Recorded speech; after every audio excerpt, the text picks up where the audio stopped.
Welcome to Penrose Learning, where we make understanding easy. In this video, I will explain how to use GNC Weight Gainer effectively. GNC Weight Gainer is designed to help you increase your caloric intake and support muscle development.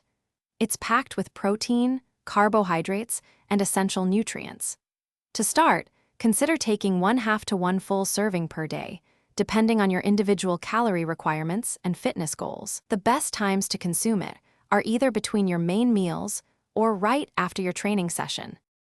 Achieving a smooth, delicious shake is simple. For one serving, you'll want to mix it with about 16 to 24 ounces of cold water or milk. Milk, especially whole milk, will add even more calories and protein. Using a shaker bottle with a mixing ball or a blender will ensure there are no clumps. A helpful tip is to always add your liquid to the container first, then scoop in the powder. This prevents the powder from sticking to the bottom. Timing your weight gainer intake can significantly impact your progress. A great strategy is to have one serving between your breakfast and lunch. This helps maintain a steady calorie supply throughout the day. Another ideal time is immediately after your workout, as your muscles are primed to absorb nutrients for recovery and growth. Remember, consistency is absolutely key.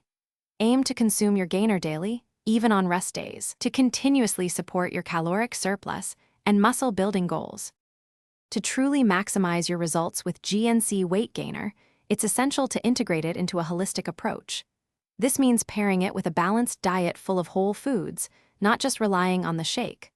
Also, commit to a consistent strength training program, aiming for 3 to 5 sessions per week.